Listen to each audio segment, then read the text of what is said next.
আমি যে ভোট গ্রহণ কেন্দ্রে দাঁড়িয়ে রয়েছি এটা হচ্ছে একেবারে শিলিগুড়ি বিধানসভার মধ্যে অন্তর্গত।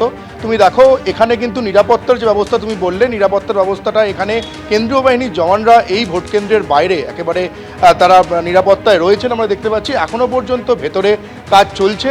এটি হচ্ছে শিলিগুড়ি বিধানসভার ইন্দিরা গান্ধী ন্যাশনাল ওপেন ইউনিভার্সিটির রিজিওনাল যে সেন্টার, সেই সেন্টারে এখানে ভোট হবে আগামীকাল। 700 মতো ভোটার এখানে ভোট দেবেন আগামীকাল। তোমাকে একটা অভিনব ব্যবস্থা দেখাবো, অন্য যে ইলেকশনে এটা হয় না, এবারের নির্বাচনে সেটা হয়েছে। তুমি দেখো আমার ক্যামেরা পার্সন শ্যামল জানা তোমাকে যেটা দেখাচ্ছি, ভোট গ্রহণ কেন্দ্রে ঢুকতেই ডান দিকে তুমি দেখতে পাচ্ছ যে মোবাইল হোল্ডার বলে একটি জায়গা রয়েছে। সেখানে 1 2 3 4 5 6 করে নাম্বারিং করা রয়েছে। এখানে যেমনটা জানা যাচ্ছে, এখানে নিরাপত্তার দায়িত্বে যারা রয়েছেন তারা বলছেন যে আগামীকাল যারা এখানে ভোট দিতে আসবেন সেই ভোটাররা এই ভোট কেন্দ্রে ঢোকার আগে তাদের কাছে থাকা যে মোবাইল, সেই মোবাইল ওখানে জমা করতে হবে। মোবাইল জমা দিয়ে তারা ভেতরে ভোট দিতে ঢুকতে পারবেন। মোবাইল নিয়ে কিন্তু তারা ভোট গ্রহণ কেন্দ্রে প্রবেশ করতে পারবেন না। এই একটা চিত্র চোখে আসছে। এবং তোমাকে আরও একটা যে ছবি দেখাবো, এই যে ভোট গ্রহণ কেন্দ্র রয়েছে তার যে মেন গেট, সেই মেন গেটের উপরে আমরা দেখতে পাচ্ছি সিসিটিভি ক্যামেরা রয়েছে। অর্থাৎ এই বাইরে যেমন সিসিটিভি ক্যামেরা রয়েছে, ঠিক তার ভেতরেও আরও একাধিক সিসিটিভি ক্যামেরা রয়েছে। ফলে এই ভোট গ্রহণ কেন্দ্রটা, এই বুথটা সিসিটিভি ক্যামেরায় একেবারে মোড়া রয়েছে এবং এআই টেকনোলজি এখানে ব্যবহার করা হয়েছে। এইখানে ভোট গ্রহণ কেন্দ্রে যে ছবি, সেই ছবি কলকাতার নির্বাচন কমিশন অফিসে যে কন্ট্রোল রুম, সেখান থেকে এটা কিন্তু কন্ট্রোল হবে। এবং তোমাকে জানিয়ে রাখি যে এই শিলিগুড়ি বিধানসভার এই ইন্দিরা গান্ধী ন্যাশনাল ওপেন ইউনিভার্সিটির যে সেন্টার, এই বুথের 700 যে ভোটার, সেই ভোটারের জন্য এখানের যে 100 মিটারের যে লক্ষণ রেখা, সেই লক্ষণ রেখাও কিন্তু আগামীকাল থাকবে। কিন্তু এখনও পর্যন্ত সেই 100 মিটারের লক্ষণ রেখা এখনও পর্যন্ত তা নির্দিষ্ট করা হয়নি। কিন্তু এখানে যারা নিরাপত্তার দায়িত্বে রয়েছেন, যে প্রিসাইডিং অফিসার রয়েছেন বা অন্যান্য যারা সিআরপিএফ জওয়ানরা রয়েছেন, তারা যেমনটা বলছেন 100 মিটারের লক্ষণ রেখা এখানেও তৈরি হবে। সেটা আগামীকাল সকাল 7টায় যখন ভোট গ্রহণ কেন্দ্র ভোট শুরু হবে তার আগেই এটা হয়ে যাবে। মোটের ওপরে যে বুথের ছবিটা দেখা যাচ্ছে, আমার ক্যামেরা পার্সনকে বলবো ভেতরের ছবিটা দেখাতে। এখনও পর্যন্ত ভোট কর্মীরা যারা এখানে আগামীকাল ভোট করাবেন, তারা এখনও পর্যন্ত ঘড়ির কাঁটায় রাত 9:30 বেজে গিয়েছে। এখনও পর্যন্ত তারা শেষ মুহূর্তের যে কাজ, সেই শেষ মুহূর্তের কাজ তারা করছেন।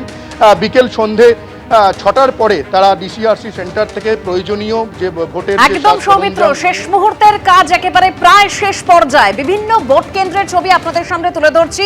অন্যদিকে শিলিগুড়ি থেকে যেরকম আমাদের প্রতিনিধি সৌমিত্র রায় ছিলেন, কাঁথি থেকে আমাদের অপর প্রতিনিধি শিবাশিস মৌলিকও রয়েছেন। শিবাশিস, তুমিও ভোট কেন্দ্রের সামনে রয়েছো, এই মুহূর্তে কি ছবি দেখতে পাচ্ছ? একদমই দেখো, শুরুতেই তোমায় বলে রাখি যে কাঁথি দক্ষিণ যে বিধানসভা কেন্দ্র, সেই বিধানসভা কেন্দ্রের ক্ষেত্রমোহন বিদ্যায়তনের সামনে আমি দাঁড়িয়ে রয়েছি। অজয় দাসকে একটু বুথের ছবিটা দেখাতে বলবো। মূলত এই 216 নম্বর যে বিধানসভা কাঁথি দক্ষিণ, তার 93, 94 এবং 95 এই 3টি বুথ কিন্তু এখানে করা হয়েছে। কুমারপুর ক্ষেত্রমোহন প্রাথমিক বিদ্যালয় এবং এই কুমারপুর ক্ষেত্রমোহন প্রাথমিক বিদ্যালয়, সেখানে কিন্তু ইতিমধ্যেই ভোট কর্মীরা তারা পৌঁছে গিয়েছেন। তারা তাদের দিক থেকে প্রস্তুতি চালিয়ে যাচ্ছেন। রাত অনেকটা হয়ে গিয়েছে। মহিলারা, আমরা দেখতে পাচ্ছি মহিলা ভোট কর্মী তারা ভিতরে রয়েছেন এবং তারা কার্যত প্রস্তুতি চালিয়ে যাচ্ছেন। এখানে বিএসএফ এর যে জওয়ান একেবারে নিরাপত্তায় কোনো যাতে খামতি না হয়, আজ রাত থেকেই যে ছবি দেখা যাচ্ছে, বিএসএফ এর যে জওয়ান তিনি দাঁড়িয়ে রয়েছেন, হাতে বন্দুক রয়েছে এবং একেবারে নিরাপত্তার দিকে কোথাও কোনো যাতে খামতি না হয় তারা দেখছেন। আমি কথা বলার চেষ্টা করবো যারা ভোট কর্মী রয়েছেন তাদের সঙ্গে, তারা যদি অনুমতি দেন। অজয় দাসকে বলবো একটু ভিতরের দিকে আসার জন্য। এবং সিসি ক্যামেরা এখন থেকেই কিন্তু সচল রাখা হয়েছে। সিসি ক্যামেরা যে বারবার কমিশনের পক্ষ থেকে যা বলা হয়েছে যে সিসি ক্যামেরার নিয়ন্ত্রণে রাখার জন্য। আমি প্রিসাইডিং অফিসার আছেন, একটু যদি সামনে আসেন। আচ্ছা, তারা ব্যস্ত রয়েছেন ভোট কর্মীরা আপাতত তারা প্রস্তুতি চালিয়ে যাচ্ছেন। তারা আজকে ডিসিআরসি থেকে তারা সংগ্রহ করেছেন ভোটের সরঞ্জাম এবং তারপর একটু গুছিয়ে নেওয়ার চেষ্টা করছেন তারা। স্বাভাবিকভাবেই যে 3টি বুথের কথা বললাম, 93, 94 এবং 95, 95 ছবি দেখাচ্ছেন বা 94 ছবি দেখাচ্ছি। 3টি বুথেই কিন্তু সিসি ক্যামেরায় মুড়ে ফেলা হয়েছে এই পোলিং স্টেশন এবং মহিলা ভোট কর্মীরা তারা কাজ করছেন, সেই কাজ তারা চালিয়ে যাচ্ছেন। এবং একেবারে বিএসএফ এর যে জওয়ানদের কথা বলছিলাম তারা দায়িত্বে রয়েছেন এবং বিভিন্ন জায়গায় এই যে প্রাথমিক বিদ্যালয়কে একেবারে ঘিরে সেই বিএসএফ জওয়ানরা কিন্তু দায়িত্বে। আজকে রাত্রির থেকেই তারা নিরাপত্তা কোনো ত্রুটি রাখতে চাইছেন না।